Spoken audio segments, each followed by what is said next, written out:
What's going on, everybody? Welcome back to Blitz Fantasy Football. Today, we are tackling our 12-team half PPR first-round mock draft. We want to just make sure you absolutely crush on your first round. It means a lot being able to have that first-round pick that's secure in that draft slot and not have to worry about a bust in that position or potential injury concerns. So let me go through and tell you guys my top 12 in order for my half PPR rankings. We're going to be using Sleeper today. We know that Sleeper is one of the best platforms out there, so let's pull that up right now. With the 101, I think it's very clear where a lot of people are heading in this direction this year, and it's Ja'Marr Chase. I think with Ja'Marr, you guys have to understand that he is probably one of the most safe options at the wide receiver position, and he provides some of the highest upside at the wide receiver position. 1,700 yards last season, a career high with 17 touchdowns. We've even seen in his rookie year 1,400 yards with 13 touchdowns as well. Chase has had over 1,000 yards in every single season of his career, and he is arguably the best wide receiver in football. You pair him with Joe Burrow, T. Higgins returns as well. The offense remains basically intact from his Triple Crown season.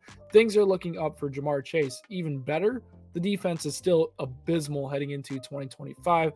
Ja'Marr Chase is the 101, the highest ranked player on my big board, whether it's half PPR, whether it's PPR. Chase is the guy that you want at that 101 slot. So let's lock him in there at the 101. And let's turn off them sleeper sounds as well while we're doing it. With the second pick in half PPR, this is a very controversial one. And I think a lot of people are trending in this direction, though. And I think it's Bijan Robinson as that second player off the board.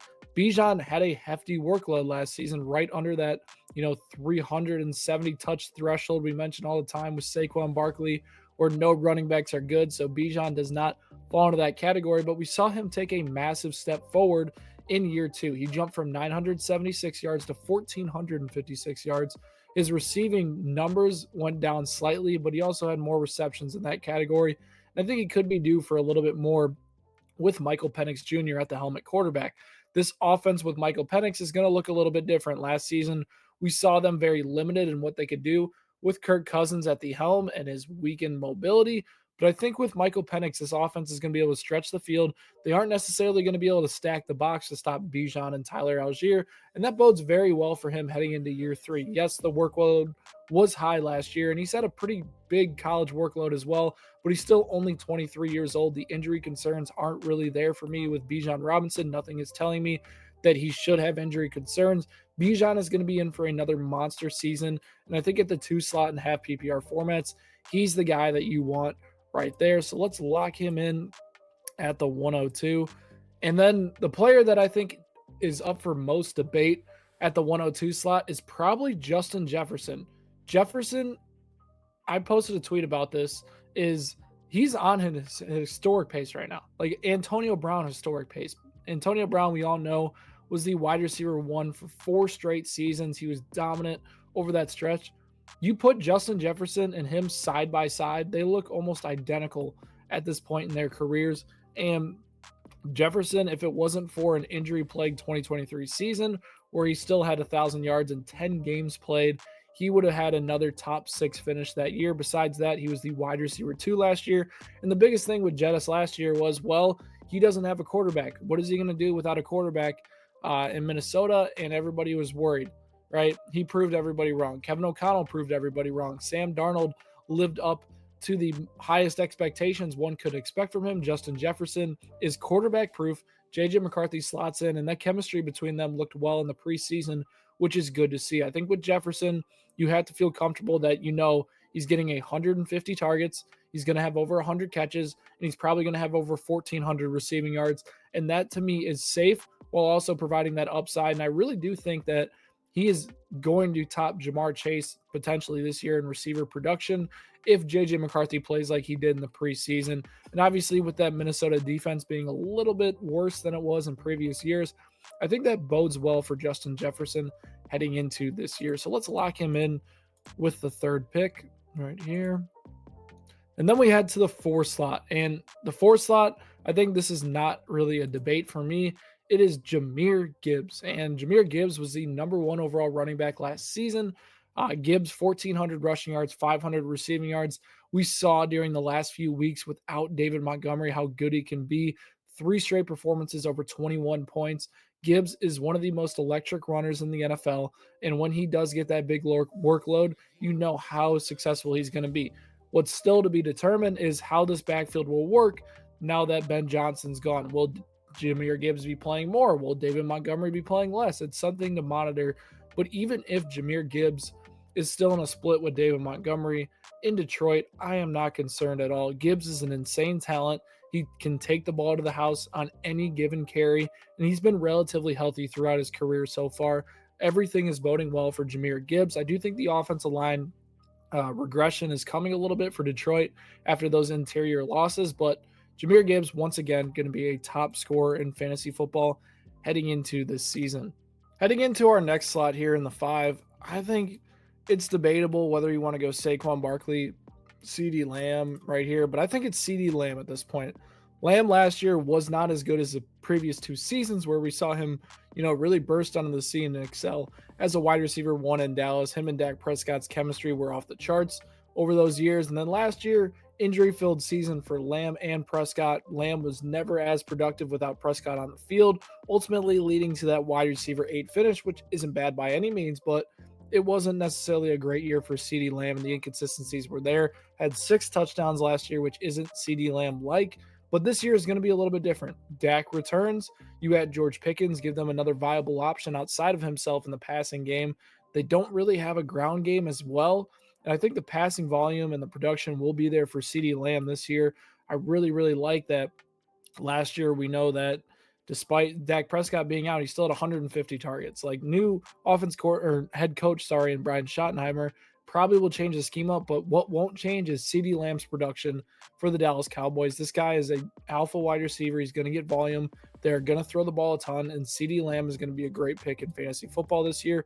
Expect a bounce back finish, top 3 finish for CeeDee Lamb this year. In the 6th spot, this is when we're going to wind up going Saquon Barkley. Barkley is an unbelievable player. The RB2 last season, 2,000 rushing yards, 13 touchdowns. Barkley is an animal. Don't get me wrong. Saquon Barkley is a different player, and you put him in the Philadelphia offense, he is clearly going to produce behind a strong offensive line. Now, the concerns for me are with his volume. This guy had over 500 touches between the regular season and the playoffs last year.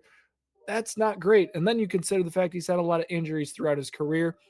It's very worrisome for me. Now, the other biggest concerns for me is his yards after contact were incredibly low last season. He didn't necessarily break a lot of tackles, and both those metrics suggest that, hey, if Saquon Barkley's offensive line is not as good this season, which I think it will still be strong, he will regress. So there is some worrisome stuff heading for Saquon Barkley in 2025. It doesn't mean he should fall out of the first round, but it does mean he should not be the consensus 101 or 102 this year. Saquon Barkley is a clear 6 pick for me. And I think it's relatively fair. The price versus the ceiling and what could potentially happen with Saquon Barkley in 2025. So we are going to lock him in that 6th slot. 7 is an interesting spot for me. And I think a lot of people at this point in the draft have mixed opinions on where they want to go. But for me, I think it's pretty clear where I'm heading. It is Puka Nacua for the Los Angeles Rams. Puka last year struggled with the knee injury after week 1, was out for a good amount of time, and then when he returned, he was the alpha wide receiver 1, just like he was in his breakout season, his rookie year when he finished as a wide receiver 4. When Puka is on the field, Matthew Stafford is going to find a way to get this guy the ball in his hands. He has a true dominant receiving target volume. You look at his targets from last year, 9, 4, 14, 9, 13, 8, 14, 8, 9, 14. There was only one performance against the Seahawks, and I'm pretty sure he left during that game, where he didn't have 8 targets. Puka is a target machine. He is the Rams system right now, and Matthew Stafford always finds a way for his wide receiver 1 to get that juice. Do not worry about Devontae Adams stealing Puka Nacua's thunder, because this is Puka's offense, and we are just living in it. So lock in Puka there with the 107. In half PPR, it gets interesting because I think a lot of people do like Derrick Henry at this point. You have other players here mixed in. I'm going to lean on the safer side of things right now, and I'm going to go Amon-Ra St. Brown with my 8th pick. Now, Amon-Ra has been trending in a little bit of the downward trajectory towards the end of last year. We saw him be a little bit less productive, but still finished as the wide receiver 3 last year with 1,200 receiving yards and 12 touchdowns. This Lions offense has projected a little bit of regression with Ben Johnson leaving, but I think with Amon-Ra, you have to trust that this is Jared Goff's guy. Jared Goff is going to find a way to get the ball to Amon-Ra, whether it's on third down or a big situation in the game, or they need a big passing play, and Amon-Ra is going to be there for him. He's still a really good route runner. He's only 25 years old, and his touchdown production has increased every single year of his career. Amon-Ra is going to be a good option. I don't know if I can justify him going in the top 6, but I feel like he's a really safe option, just like he was last season heading into this point. At the 9 slot, we're going to go Derrick Henry. Now, Derrick Henry is out of my first round in PPR formats, but in half PPR, I'm going to slot him right in there because we all know that when Derrick Henry gets the ball, he is incredibly productive, and he's going to find a way to finish within the top 12 running backs in any single format, regardless of him not playing on the receiving end of things. Head to Baltimore, now you have Lamar Jackson to worry about in the run game as well, and it's an absolute nightmare for defenses to have to deal with Henry and Lamar on the ground, and it led to a career-high 5.9 yards per carry last year. He still had 325 touches and 16 touchdowns, but Henry was more efficient than he's ever been in his career. The running lanes were wide open for Henry, and it worked out well in Baltimore last season. I think the biggest concern you have with Derrick Henry is the age, but with the limited amount of snaps that he does play for this Ravens team, it helps in that regard and keeps him fresh throughout the season. Henry is one of the best runners of our generation, and we should not ignore that despite his age this year. In the 9 slot and half PPR formats, Derrick Henry is the pick for me. Let's lock him in right there. In the 10 slot, another wide receiver that I want to lock in at this point, and it is Brian Thomas Jr. Now, Brian Thomas was a breakout player last year. We saw him finish as the wide receiver 4, 1,280 receiving yards, and then 10 touchdowns. Coming on late towards the end of the season, you see towards the start of the year, was a little bit inconsistent and then found his stride down the last few weeks. Insert new coach, Liam Cohen, who might be one of the most wide receiver friendly coaches in the NFL. He is going to find a way to get Brian Thomas the ball like he found ways to get, Mike Evans the ball, Chris Godwin the ball. Jalen McMillan even came onto the scene when no one was there. And he has a background with Sean McVay, who we all know loves to target certain wide receivers a good amount. Brian Thomas Jr. is going to have volume this year, and he's going to be very productive for the Jacksonville Jaguars. The biggest question, will he have enough touchdown production to reach that? I do think so. I think the Jaguars offense is going to be better this season. I think Liam Cohen is a fresh mind that is going to bring better ideas than what Doug Peterson gave them over the last 2 seasons. I think Brian Thomas Jr. is going to be a big beneficiary of that. I really like him right there in that slot. In the 11th slot, I am going to go with one player that I think a lot of people are overlooking a little bit, and this comes today right after his teammate was traded, and that's Devon Achane. I think Achane is in for a monster season here. He finished as the RB5 this past year, and guess what? Tua didn't even play half those games, and they stacked the box, and Achane was incredibly inefficient. He went from 7.8 yards per carry to 4.5 yards per carry. I think those find a little bit of a happy medium, and he's closer to 5.2 yards per carry this year with an improved interior offensive line. Exit Jonnu Smith. They don't really have a underneath guy that's going to have a ton of volume in this offense, and that bodes well for his receiving game where he had 78 catches last year. His receiving volume safe. His rushing volume can only kind of go up efficiency-wise compared to last year, and he only scored 6 rushing touchdowns. Now, he did have 6 receiving touchdowns, and I expect that number to decrease, but I also expect the rushing touchdowns to increase. I think Devon Achane is a safe pick here right at the end of the first, and we have one more slot that we're going to have to fill in right here, and it is the 12 hole. Now, a little bit controversial. I don't really see Brock Bowers finding his way into the first round for me. Don't see some of these other guys falling their way into the first round, but I'm going to go with the most talented player I think available, and it is Malik Nabers. Now, Malik Nabers had some crazy production from New York in his rookie season. We saw him produce no matter what quarterback was on the field, and he bursted onto the scene. I mean, he had 18.7, 20.2 in standard formats within his first 3 weeks, and you're like, whoa, this Malik Nabers guy is legit. Now he gets a veteran quarterback in Russell Wilson, who's supported plenty of wide receiver production in the past. Brian Dable knows how to get his receivers the ball, and they truly want to pass in this offense. With a weak running game in Tyrone Tracy and Cam Scatteraboo, this offense isn't necessarily going to rely on that, and it's going to come down to Russell Wilson finding Malik Nabers or potentially Jameis Winston or Jackson Dart.